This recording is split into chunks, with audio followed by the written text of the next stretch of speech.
Mutual funds அப்படின்ற அந்த ஒரு கான்செப்டை பொறுத்த வரைக்கும் பார்த்தீங்கன்னு வச்சுக்கோங்களேன், அது மோர் ரிலேட்டட் டு ஷேர் மார்க்கெட்டை பொறுத்த வரைக்கும். ஷேர் மார்க்கெட்டில் டைரெக்டாக நான் போய் ஒரு ஷேரை வாங்குறேன், ஒரு 2 ஷேரை வாங்குறேன்னு சொல்லி இன்வெஸ்ட் பண்ணுறதை விட மியூச்சுவல் ஃபண்டில் இன்வெஸ்ட் பண்ணுறது கொஞ்சம் ரிஸ்க் கம்மி. அந்த காரு, 2 வீலர்லாம் பண்ணுற பாருங்க இன்வெஸ்ட்மெண்ட்டு, ஸோ அங்கே டெப்ரிஷியேட் ஆகும் ஹஸ்பண்ட். ஃபஸ்ட்டு இந்த நான் சொன்ன பாருங்க லிக்விட் கேஷு, கோல்டு ஆர் சில்வரில் இன்வெஸ்ட்மெண்ட்டு, அடுத்தது அசெட்டில் investment in terms of land and building. இது advisable. That is called as ஃபிஷிங்னு சொல்லுவாங்க. ஒரு வெப்சைட் மாதிரியே இருக்கும். ஒரு பேங்க்கோட வெப்சைட், ப்ராப்பர் வெப்சைட் மாதிரியே ஒரு வெப்சைட் மாதிரி ஒன்று இருக்கும். இல்லை பேங்க்லேருந்து மெயில் வந்த மாதிரி கூட இருக்கும். ஈவன் அந்த @.com அந்த பேங்க் பேர் .comனு கூட இருக்கும். அது பேர் ஃபிஷிங்னு சொல்லுவாங்க. அதுக்கான அவேர்னஸ் அந்த பேங்க்கும் நிறையா கொடுத்துட்டு இருக்காங்க. நீங்கள் உங்கள் ஃபினான்ஷியல் கண்டிஷனில் டிசிப்ளினாக இல்லை அப்படின்னா தயவுசெய்து லோனுக்குள்ளே போகாதீங்க. பட் என் கையில் ஒன்றுமே இல்லை, அதனால தான் நான் கடன் வாங்க போகிறேன், நம்ம பாட்டுக்கு அவங்க கொடுத்தோம், சைன் அப்ரூவ் பண்ணிட்டாங்க, எனக்கு பணமே கிடைக்காது, என்கிட்ட 20 லட்ச ரூபா என்ன நம்பி கொடுத்துருக்காங்க, என்ன நம்பி கார் வாங்குறது 10 லட்ச ரூபா கொடுத்துருக்கான்னு சைன் பண்ணக்கூடாது.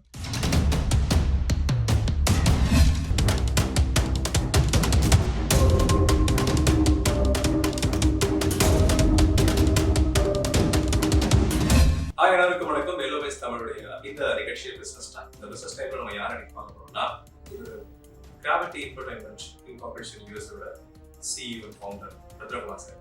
எதை பத்தி பேச போறோம்னா, பிசினஸ் பத்தி பேசணும், சேவிங்ஸ் பத்தி பேசணும், காமன் மேன் எப்படி சேவிங்ஸ் பண்ணலாம், எந்த மாதிரிலாம் பணத்தை கையாளலாம், அதை பத்தி கிளியரா பேச போறோம் அவர்கிட்ட.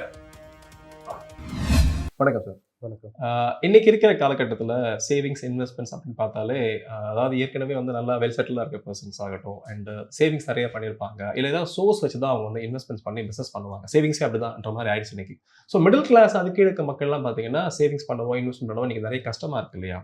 ஸோ இன்னைக்கு விலைவாசி எல்லாம் ஏறி இருக்கு, நிறைய ப்ராப்ளம்ஸ் இருக்கு. இவங்கெல்லாம் வந்து இன்வெஸ்ட்மெண்ட் பண்ணி சேவிங்ஸ் பண்ணி எந்த அளவுக்கு அவங்க வாழ்க்கையை உயர்த்திக்க முடியும், அதுக்கான விஷயங்கள் ஏதாவது ஐடியாஸ் எதாவது இருந்தால் நீங்கள் ஃபஸ்ட்டு ஷேர் பண்ண முடியுமா கேட்குறேன். இந்த பிஸ்னஸ்ன்றதை ஒரு பக்கம் தனியாக வச்சுப்போம். இன்வெஸ்ட்மெண்ட் அண்ட் சேவிங்ஸ் ஃபஸ்ட்டு வருவோம். ஸோ இந்த இன்வெஸ்ட்மெண்ட் அண்ட் சேவிங்ஸ் ஒரு நடுத்தர மக்களால் பண்ண முடியுமா? ஏன்னா இன்றைக்கி குளோபலாக பார்த்தீங்கன்னா நிறையா ஃபினான்ஷியல் அட்வைசர்ஸ், ஃபினான்ஷியல் கன்சல்டன்ஸ்லாம் இருக்காங்க. இவங்களோட பாதி நேர வேலைகள் பார்த்தீங்கன்னா அந்த பெரிய க்ரீமி லேயர் சொன்ன பாருங்க, அந்த ஒரு 5% ஆஃப் பீப்புளுக்கான ஒரு இன்வெஸ்ட்மெண்ட் கன்சல்டன்ஸாக தான் இருக்காங்க. ஏன்னா நீங்களும் நானும் என்றைக்குமே போய் ஒரு இன்வெஸ்ட்மெண்ட் கன்சல்டன்ஸ் நம்ம பேசினது கிடையாது, ஒரு இன்வெஸ்ட்மெண்ட் அட்வைசர் போய் தேடி போனது கிடையாது. ஸோ அது மாதிரி இருக்கக்கூடிய ஒரு பெரிய ஜனத்தொகை உள்ள ஒரு செக்மெண்ட்டை நம்ம கவர் பண்ணுவோம். ஸோ அவங்களால சேவிங்ஸ் பண்ண முடியுமா?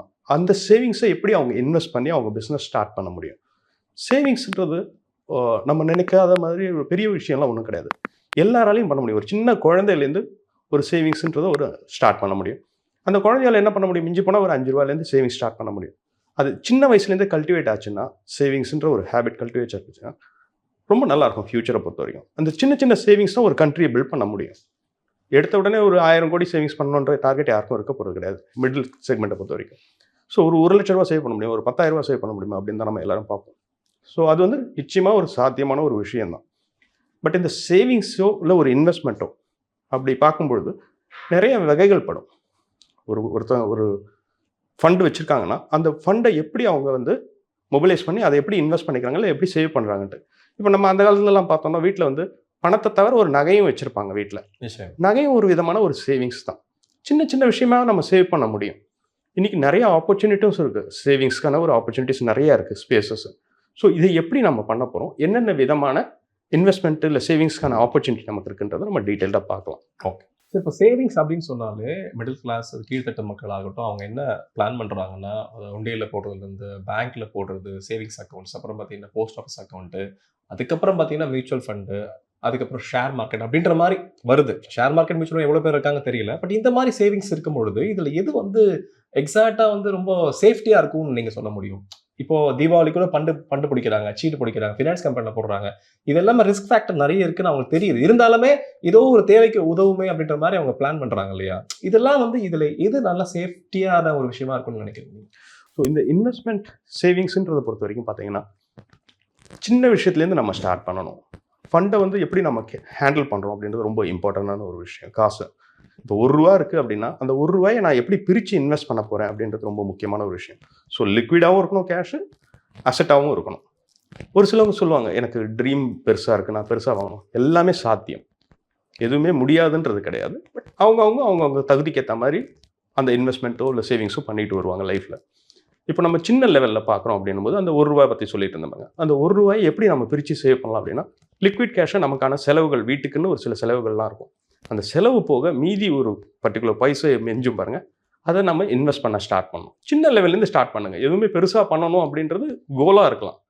ஆனால் இன்றைக்கி நம்ம அதை பண்ண போகிறது கிடையாது. நம்ம ட்ராவல் பண்ண போகிறது இங்கேருந்து மதுரையாக இருக்கலாம். நமக்கு இங்கேருந்து மதுரை வரைக்கும் டிஸ்டன்ஸ் தெரியணுன்ற அவசியம் கிடையாது. நமக்கு தெரிய வேண்டிய அந்த 200 மீட்டர் தெரிஞ்சால் போதும்.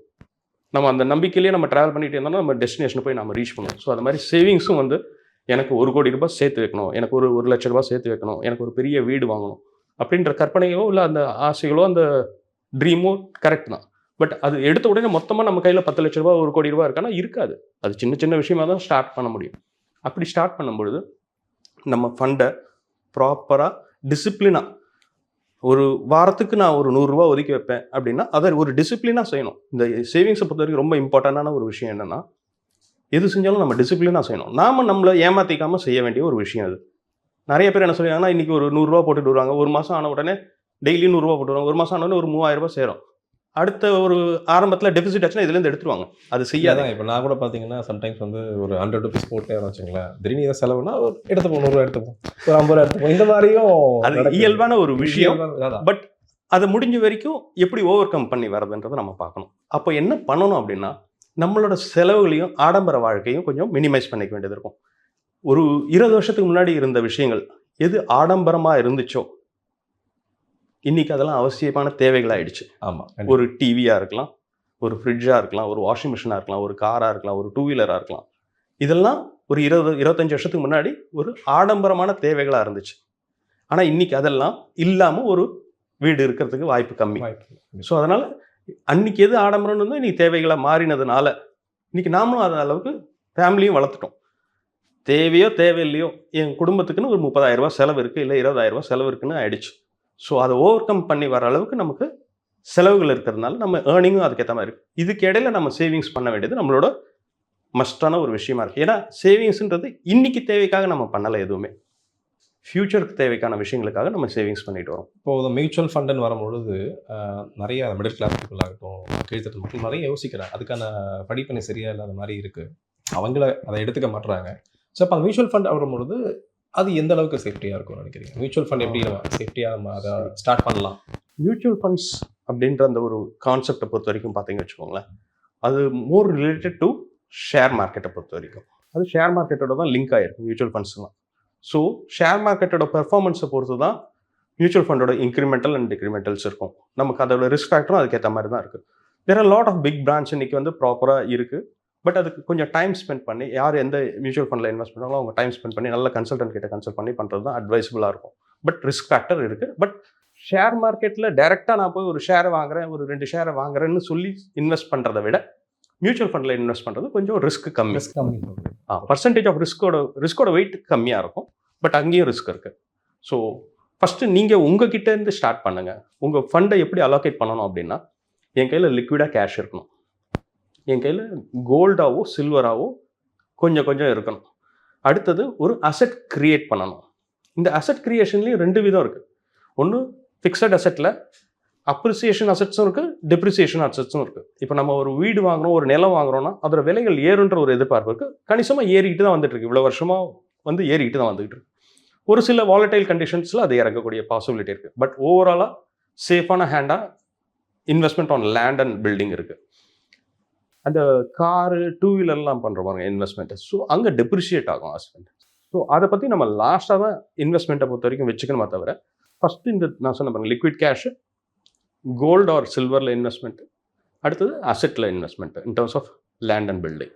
இது அட்வைசபிள். சார் இப்போது பீப்புள் பார்த்தீங்கன்னா வந்து என்ன நினைக்கிறாங்கன்னா, நமக்கு ஒரு லோன் எடுத்துக்கலாம் அர்ஜென்ட்டாக, ஒரு 10,000 20,000 30,000 எடுத்துக்கலாம்னு நினைக்கும் பொழுது, இப்போ பேங்க்கை போய் கேட்கணும், லேட் ஆகுன்ற மாதிரி சூழல் இருக்கிறதுனால ஆப்பில் இன்னைக்கு டவுன்லோட் பண்ணி அதுலேருந்து லோன்ஸ் எடுத்து நிறைய பேர் மாட்டிக்கிறாங்க. சில பேர் சரியாக கட்டிடுறாங்க. அந்த மாதிரிலாம் இருக்குது. அப்படி என்ன ஆகுதுன்னா, ஒரு ஆப் லிங்க் வந்து என்னோட ஃப்ரெண்டுக்கு வந்தது. அதாவது அவர் யூஸ் பண்ணுற பேங்க்லேருந்தே ஒரு லிங்க் வந்திருக்கு. ஓகே, அந்த லிங்கை டச் பண்ண போய் பார்த்தீங்கன்னா உள்ளே செக் பண்ணும்பொழுது இவருக்கு 30,000 எடுத்துகிட்டு இருக்காங்க. அதுக்கப்புறம் ஒரு 15 days 20 daysக்கு அப்புறம் அந்த அமௌண்ட் ரிவர்ட் ஆச்சு. இதில் என்ன ஒரு விஷயம்னா, அந்த பேங்க்லேருந்து எப்படி லிங்க் வந்தது? வேற வெளியிருந்து லிங்க் வந்திருக்கலாம், ஓகே. அந்த பேங்க்லேருந்து பர்டிகுலர் லிங்க் வந்து அவங்களுக்கும் புரியல. ஸ்கேம் இந்த அளவுக்கு வந்து நம்ம ஸ்மார்ட்டா பண்ணிருக்காங்க. அந்த அந்த எக்ஸ்பீரியன்ஸ். என் ஃப்ரெண்ட் வந்து ரொம்ப புலம்புனாரு. எப்படி இந்த மாரிலாம் நடக்குது? எனக்கும் புரியல. இது எப்படி சாத்தியம்னு நினைக்கிறீங்க? இது ஆப்ஸ் பத்தி சொல்லுங்களேன். இன்னைக்கு வந்து பார்த்தீங்கன்னா, எல்லாமே வந்து டெக்னாலஜி டெவலப்மெண்ட் ரொம்ப ஹையர் எண்ட்ல இருக்கு. இன்னைக்கு ஆர்டிஃபிஷியல் இன்டெலிஜென்ஸ் வரைக்கும் பேசிக்கிட்டு இருக்கோம் நம்ம. வே பேக் ஒரு 10 வருஷத்துக்கு முன்னாடி ஒரு அக்கவுண்ட் ஓப்பன் பண்ணனாலும், ஒரு டிரான்சாக்ஷன்ஸ் பண்ணனாலும், நம்ம ஃபிசிக்கலா ஒரு பேங்க்குக்கு போவோம். கண்டிப்பா. எனக்கு தெரியல ஒரு 5 வருஷத்துக்கு முன்னாடி நான் எப்போ பேங்க்கு போனேன்றதே ஞாபகம் இல்ல. பட் எல்லா டிரான்சாக்ஷனும் பேங்க் மூலமா தான் நடந்துட்டு இருக்கு. இன்ஃபேக்ட் லாட் ஆஃப் ஆப்ஸ் மூலமா தான் பேமெண்ட் QR மூலமா தான் நம்ம பே பண்ணிட்டு இருக்கோம். ஸோ நம்ம டிபெண்டன்சி ஆன் இன்டர்நெட் மூலமா பண்ணக்கூடிய ஆன்லைன் டிரான்சாக்ஷன்ஸ் அதிகமாகிட்டே போகுது. ஸோ எந்த இடத்துல அதிகமாக டிரான்சாக்ஷன்ஸ் நடக்குதோ அந்த இடத்துல தான் ஸ்கேம்ஸு இந்த மாதிரி நீங்கள் சொல்லக்கூடிய விஷயங்கள்லாம் நடக்குது. தட் இஸ் கால்ட் ஃபிஷிங்னு சொல்லுவாங்க. ஒரு வெப்சைட் மாதிரியே இருக்கும். ஒரு பேங்க்கோட வெப்சைட், ப்ராப்பர் வெப்சைட் மாதிரியே ஒரு வெப்சைட் மாதிரி ஒன்று இருக்கும். இல்லை பேங்க்லேருந்து மெயில் வந்த மாதிரி கூட இருக்கும். ஈவன் அந்த @.com அந்த பேங்க் பேர் .comனு கூட இருக்கும். அது பேர் ஃபிஷிங்னு சொல்லுவாங்க. அதுக்கான அவேர்னஸ் அந்த பேங்க்கும் நிறையா கொடுத்துட்டு இருக்காங்க. பட் சொன்ன மாதிரி ஏமாற இருக்கிற வரைக்கும் ஏமாற்றிக்கிட்டே தான் இருப்பாங்க. ஸோ நாம தான் ரொம்ப முன்னெச்சரிக்கையாக இருக்கணும். நம்ம ஒரு வாட்டிக்கு 2 வாட்டி காஷனாக அதை வெரிஃபை பண்ணிவிட்டு அதுக்கப்புறம் தான் எந்த ஒரு டிரான்சாக்ஷனோ இல்லை எந்த ஒரு விஷயமா இருந்தாலும் என்கேஜ் ஆகணும். அந்த ஆப்புக்குள்ளே நம்மளோட கான்ஃபிடென்ஷியல் டீட்டெயில் நம்ம கொடுக்கலாமா வேண்டாமா, இந்த டிரான்சாக்ஷன் அப்ரூவ் பண்ணாமா வேண்டாமான்னு நம்ம காஷனாக தான் பண்ணி தான் ஆகணும். அது நம்மளோட ஓன் ரிஸ்க் ஃபேக்டர் தான். பட் நீங்கள் சொல்கிற மாதிரி நிறைய ஆப் இன்னைக்கு வந்துடுச்சு. இன்ஸ்டண்ட்டாக லோன் கொடுக்குறோம் அப்படின்றது. ஃபர்ஸ்ட் அண்ட் ஃபார்மோஸ்ட் நான் ஏற்கனவே சொன்ன மாதிரி நீங்கள் உங்கள் ஃபினான்ஷியல் கண்டிஷனில் டிசிப்ளினாக இல்லை அப்படின்னா தயவுசெய்து லோனுக்குள்ளே போகாதீங்க.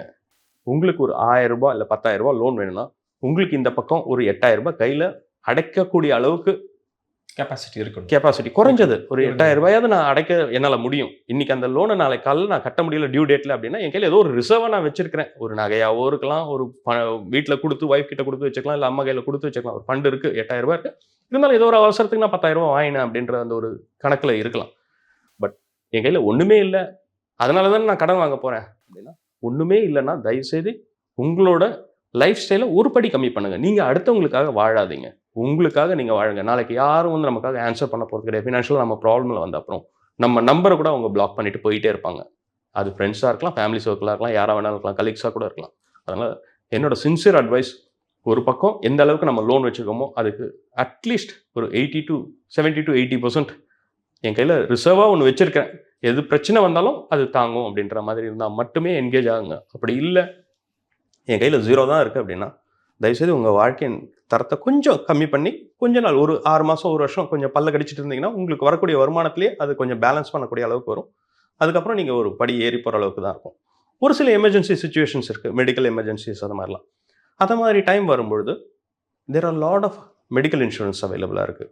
கவர்மெண்ட் சைட்லேருந்தும் இருக்குது, ப்ரைவேட் சைட்லேருந்தும் இருக்குது. அதை மாதிரியெல்லாம் அப்ளை பண்ணி வச்சுக்கிறது ரொம்ப நல்ல விஷயம். இன்றைக்கி தமிழ்நாடு ஸ்டேட் கவர்மெண்ட்டும் இருக்குது, சென்ட்ரல் கவர்மெண்ட் சைட்லேருந்தும் மெடிக்கல் இன்சூரன்ஸ் இருக்குது. வீட்டில் வயசானவங்க இருப்பாங்க, நம்ம எக்ஸ்பெக்ட் பண்ணாத டைமில் ஃபண்ட்ஸ் தேவைப்படலாம்.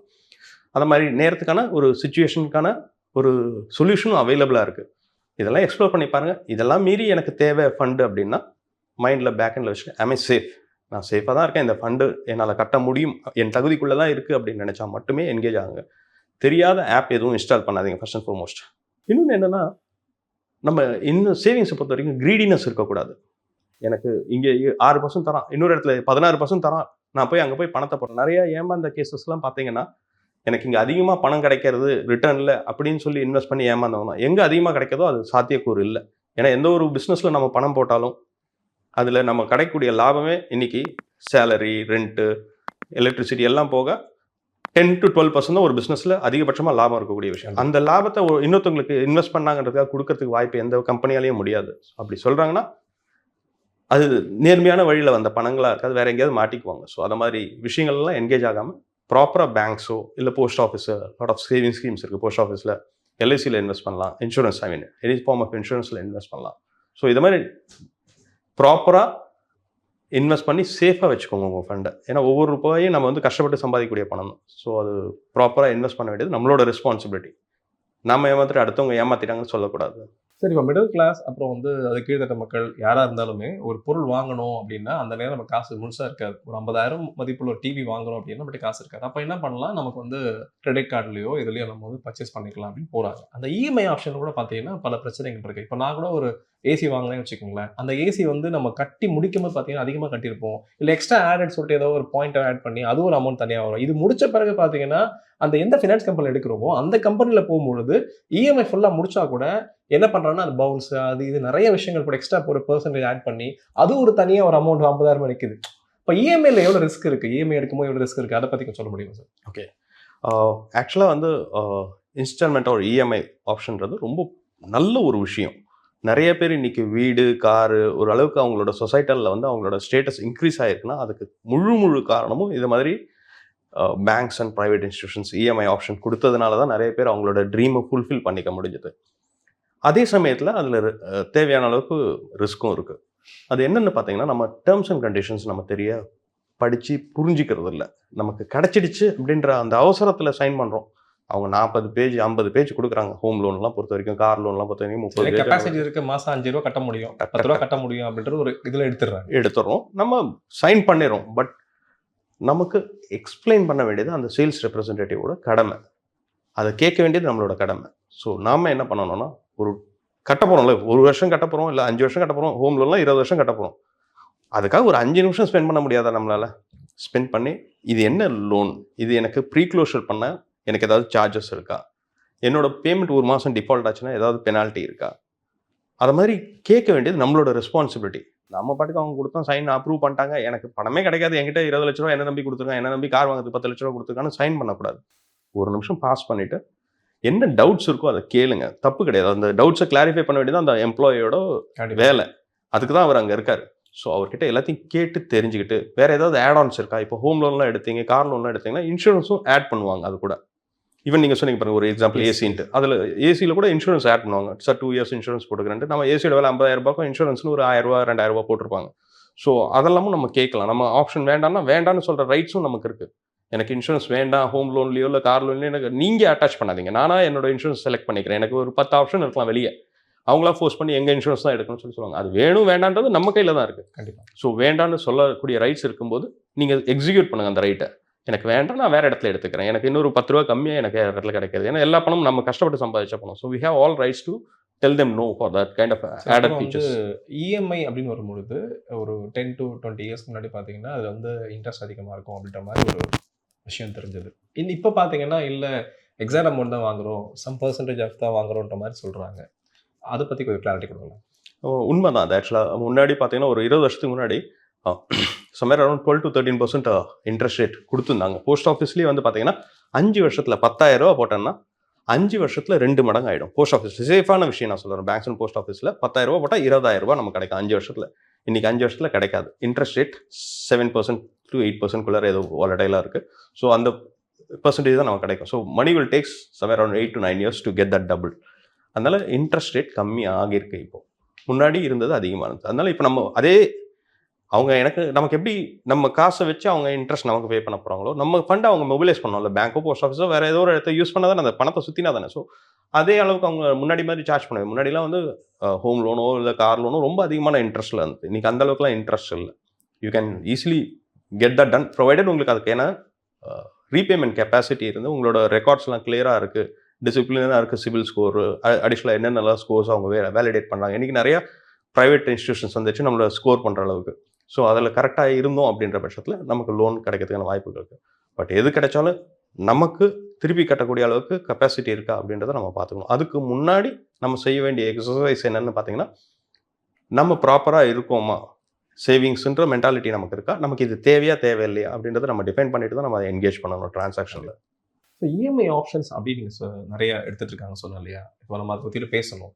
இப்போ இஎம்ஐ அப்படி போனாலே கிரெடிட் கார்டு, டெபிட் கார்டு, அந்த கார்டு இந்த கார்டு நிறைய கார்டு வச்சு மக்கள் வாங்குறாங்க. ஸோ இப்போ இந்த கார்டில் வந்து நம்ம வந்து டிரான்சாக்ஷன் பண்ணும்போது சில சேஃப்டி ப்ராப்ளம்ஸ் வருது. ஸோ அதை பற்றி கொஞ்சம் எனக்கு கொஞ்சம் எக்ஸ்பிளைன் பண்ணுங்களேன். ஓகே, 2 விதமான கார்ட்ஸ் ப்ரைமர்லி நம்ம யூஸ் பண்ணக்கூடிய பொதுவாக நம்ம யூஸ் பண்ணக்கூடிய விஷயம் வந்து debit card and credit card. Yes, ரெண்டுமே பேங்க்ஸ் தான் இஷ்யூ பண்ணுறாங்க. ப்ரைவேட் இன்சூரன்ஸ் 1-2 இஷ்யூ பண்ணுறாங்க. அதர்வைஸ் பேங்க்ஸ் தான் மேஜர்லி வந்து credit and debit cards use பண்ணுறாங்க. நமக்கு பேங்க்கில் அக்கௌண்ட் இருந்துச்சுன்னா டெபிட் கார்டு, அந்த அக்கௌண்ட்டில் இருக்கக்கூடிய சேவிங்ஸ் பேங்க்கோ இல்லை கரண்ட் அக்கௌண்ட்டோ இருக்கக்கூடிய நம்ம கையில் இருக்கிற ஃபண்ட்லேருந்து வித்ட்ரா பண்ணுறது டெபிட் கார்டு. நம்ம கையில் ஃபண்ட் எதுவும் கிடையாது, ஆனால் டிரான்சாக்ஷன்ஸ் யூஸ் பண்ணிக்கலாம். அந்த ஒரு 30 நாள் கழிச்சு பில் ஜென்ரேட் ஆகும். அதுக்கப்புறம் 12 to 15 நாள் நமக்கு கிரேஸ் பீரியட் இருக்கும் டு பே தட். இது எல்லாமே கிரெடிட் கார்டை பொறுத்த வரைக்கும் நம்ம ஒழுங்காக கரெக்டான டேட்டில் கட்டிக்கிட்டு வந்துகிட்டு இருந்தோம்னா எந்த சிக்கல்களும் கிடையாது. பிகாஸ் இங்கே நம்ம பண்ணக்கூடிய டிஃபால்ட் கிரெடிட் கார்டை பற்றி மட்டும் தான் நான் சொல்கிறேன். டெபிட் கார்டு நம்ம கையில் பணம் இல்லை அப்படின்னா அதுலேருந்து ₹1 கூட எடுக்க போகிறது கிடையாது. வேற கிரெடிட் கார்டு அப்படி கிடையாது. நமக்கு ஒரு லிமிட் வச்சிருப்பாங்க. ஒரு ₹50,000 ₹1,00,000 ₹10,00,000 லிமிட் வச்சிருப்பாங்க. ஸோ அந்த லிமிட்டை நம்ம யூஸ் பண்ணும்பொழுது அதை நான் ரீபே பண்ணுற அளவுக்கு எனக்கு சைக்கிள் கரெக்டாக இருக்குது அப்படின்னா மட்டும்தான் அந்த டிரான்சாக்ஷனில் நம்ம என்கேஜ் ஆக முடியும். ஈவன் உங்கள் சேவிங்ஸில் ஒரு ₹1,00,000 இருக்குன்னு வச்சுக்கோங்களேன். உங்களுக்கு ஒரு ₹50,000 ஏதாவது வாங்கணும் அப்படின்னு நினச்சிங்கன்னா கிரெடிட் கார்டு யூஸ் பண்ணி வாங்கலாம். டெபிட் கார்டு யூஸ் பண்ணி தான் வாங்கணும் அப்படின்ற நெசசரி கிடையாது. கிரெடிட் கார்டு யூஸ் பண்ணி வாங்கிட்டு அதோட டேட் வரும்பொழுது 30 நாள் கழிச்சு பில் ஜென்ரேட் ஆகும். இன்றைக்கி ஃபார் எக்ஸாம்பிள் இன்றைக்கி 12ஆம் தேதி வச்சுக்கோங்களேன். அடுத்த 12ஆம் தேதி வரைக்கும் எனக்கு 12 to 12 எந்த சைக்கிளும் ஜென்ரேட் ஆக போகிறது. நான் இன்றைக்கி செலவழிச்ச பணம் 12ஆம் தேதி அன்றைக்கி தான் எனக்கு பில் ஜென்ரேட் ஆக போகுது. அதுலேருந்து ஒரு 12 நாள் 10லேருந்து 12 நாள் எனக்கு டைம் இருக்கும் பே பண்ணுறது. கிட்டத்தட்ட 45 நாள் டைம் இருக்கும். 42லேருந்து 45 நாள் டைம் இருக்கும். ஸோ அதுக்குள்ளே நான் அந்த ஃபண்டை ப்ராப்பராக வேறு ஏதாவது யூஸ் பண்ண முடியும். இல்லை அந்த ஃபண்டை நான் அப்புறமா பே பண்ணுறேன்னா ப்ராப்பராக டிசிப்ளினாக இருந்தால் பண்ண முடியும். இல்லை நான் வாங்கிடுறேன், எங்கள் பணமே இல்லை, நான் வாங்கிடுறேன், எனக்கு தேவைப்படுது ஒரு ஐஃபோன் ஒன்று தேவைப்படுது, எனக்கு ஒரு பைக் ஒன்று தேவைப்படுது, எனக்கு என் ஒய்ஃப்க்கு ஒரு நெக்லஸ் ஒன்று தேவைப்படுது, சாரி தேவைப்படுதுன்னு வாங்கிட்டு என் கையில் பணம் இல்லை அப்படின்னா அதை அந்த பர்டிகுலர் டைம்குள்ளே ப்ரே பண்ண முடியல அப்படின்ற பட்சத்தில் நம்ம ப்ராப்ளம் ஏதாவது ரைஸ் ஆகிறதுக்கான பாசிபிலிட்டி இருக்குது. பெனால்ட்டி அதிகமாக இருக்கும். கிரெடிட் கார்டு சொல்லும் பொழுது இப்போ எல்லா பேங்க்ஸ்லுமே சேம் பர்சன்டேஜை மெயின்டைன் பண்ணுறாங்களா interest? Sir first and foremost இன்ட்ரெஸ்ட்டே கிடையாது சார். அந்த 45 நாள் யூஸ் பண்ணி கரெக்டாக நம்ம பே பண்ணிட்டோம் அப்படின்னா இன்ட்ரெஸ்ட் கிடையாது. இன்ட்ரெஸ்ட் ஃப்ரீ தான். நம்ம அந்த 45 நாள் கழிச்சு நம்ம பே பண்ண போகிறோம். அந்த சைக்கிளை நம்ம மிஸ் பண்ணிட்டோம், பேமெண்ட் சைக்கிளை மிஸ் பண்ணிட்டோம்னா பெனால்ட்டி வில் பி ஹையர், ரொம்ப அதிகமாக இருக்கும். அது நம்மளோட சிபில் ஸ்கோரையும் அஃபெக்ட் பண்ணும். ஸோ இதோட பாதிப்பு 2 விஷயமா இருக்கும். ஒன்று, நம்ம ₹50,000 பொருளுக்கு நம்ம கிட்டத்தட்ட தேவையில்லாமல் ஒரு ₹51,000 இல்லை ₹52,000 கட்டுவோம். அதோட இம்பாக்ட் சிபில் ஸ்கோர்லேயும் இருக்கும். ஏன்னா எவ்ரி டிரான்சாக்ஷன்ஸோட ரிப்போர்ட் வந்து சிபிலுக்கு போகுது. ஸோ அந்த ஸ்கோரில் அவங்க எடுத்து பார்த்தாங்க, ஏதாவது ஒரு பேங்க் நாளைக்கு நீங்கள் அப்ளை பண்ணுறீங்க அப்படின்னா, இன்னொரு 2 வீலர் லோன் அப்ளை பண்ணுறீங்க, ஒரு வருஷத்துக்கு முன்னாடி ஏதோ ஒன்று கிரெடிட் கார்டு வாங்கி உங்களால் பே பண்ண முடியாமல் போயிடுச்சு, ஒரு 10 நாள் கழிச்சு டியூ டேட்டுக்கு அப்புறம் 10 நாள் கழிச்சு பே பண்ணுறீங்கன்னா அதுவும் சிபில் ஸ்கோரில் ரிஃப்ளெக்ட் ஆகிடும். நீங்கள் சிபில் சொன்னோன்னு எனக்கு இன்னொரு கொஸ்டின்ஸ் வருது. என்னென்னா இப்போ சிபிலில் வந்து இப்போ ஃபார் எக்ஸாம்பிள் ₹1,00,000 ஒரு ப்ராடக்ட் வாங்குறாரு, அதோட பே பண்ண முடியல, ஒரு 3 months 6 months ஆகுது, அது அப்படியே நிற்குதுன்னு வச்சுக்கலாம். பேங்க்ஸும் கேட்குறாங்க, ஒன்றும் பண்ண முடியல. அப்போது சிபில் ஸ்கோர் இதுவாகிடும், ப்ராப்ளம் ஆயிடுது. ஸோ இவர் அந்த அமௌண்ட்டை திருப்பி கட்டுறாரு. இப்போ இன்னைக்கு கட்டுறாருன்னா இந்த டேட்லேருந்து இந்த சிபிலில் வந்து எப்போ அப்டேட் ஆகும் அவங்களுக்கு? இப்போ நான் கட்டிட்டேன், 1 lakh கட்டிட்டேன் இன்னைக்கு, இந்த அப்டேட் அவங்க சில பேரை சொன்ன 2 months ஆகும், 1 month ஆகும், அதோட கிளாரிட்டி கொடுங்களேன். ஸோ ஃபினான்ஷியலாக டிசிப்ளினாக இருக்கிறது நம்மளோட மஸ்ட்டு. அதை தவிர சிபில் ஸ்கோரும் ரொம்ப இம்பார்ட்டண்டான விஷயம். நாளைக்கு நம்ம லோன் போகிறோம் அப்படின்ற பட்சத்தில் ஸோ அது பார்த்தீங்கன்னா இட் டேக்ஸ் மினிமம் 6 months அப்படிலேருந்து ரிவைஸ் பண்ண ஆரம்பிக்கும். பட் ஃபால் ரொம்ப ஃபாஸ்ட்டாக ஆகிடும், உங்கள் ஸ்கோர் ஃபாஸ்ட்டாக கீழே வந்துடும். அதை ரெக்கவர் பண்ணுறதுக்கு டைம் ஆகும். ஸோ டிசிப்ளினாக கிரெடிட் கார்டு இருக்குன்னா கிரெடிட் கார்டு டேட் ப்ராப்பர் டேட்டில் பே பண்ணிட்டு வரணும். லோன் இருக்குன்னா ப்ராப்பராக லோன் டைமில் கரெக்டாக அந்த இஎம்ஐ வர அன்றைக்கி நம்ம கரெக்டாக பே பண்ணிட்டு இருக்கணும். நம்மளோட புக்ஸ் பார்த்தாங்கன்னா ஸ்டேட்மெண்ட் பார்த்தாங்கன்னா நல்லா கிளியராக இருக்கணும். அப்போ தான் அதோட டைம் எடுக்கும், அப்ராக்சிமேட் மினிமம் டைம். 6 months நம்ம கொஞ்சம் ஏறதுக்கான வாய்ப்பு ஏறாது. ஸோ அந்த என்ன ஃபால் ஆச்சோ அது சின்ன கரெக்ஷன்ஸ் நடக்கும், டுவர்ட்ஸ் பாசிட்டிவாக சைடில் போகும். ஒரு ஃபால் இருக்கும் கண்டிப்பாக. இப்போ ஃபார் எக்ஸாம்பிள் ஒரு 700 பாயிண்ட்ல இருக்காங்க, அவங்க டிசிப்ளினாக இல்லாமல் ஏதோ ஒரு 2-3 கிரெடிட் கார்டோட பேமெண்ட் ஸ்கிப் பண்ணுறாங்கன்னா அது 700ன்றது 680 675க்கு வந்திருக்கலாம். அது ஃபால் ஆனது 25 பாயிண்ட் ஃபால் ஆனது உடனே ஃபால் ஆகிடும். பட் ரெக்கவர் ஆகிறது 6 மாசத்துல ஆயிடுமானா சொல்ல முடியாது. அவங்களுக்குன்னு ஒரு கால்குலேஷன் 6 months மந்த்ஸ்லேருந்து இருக்கலாம். ஓகே.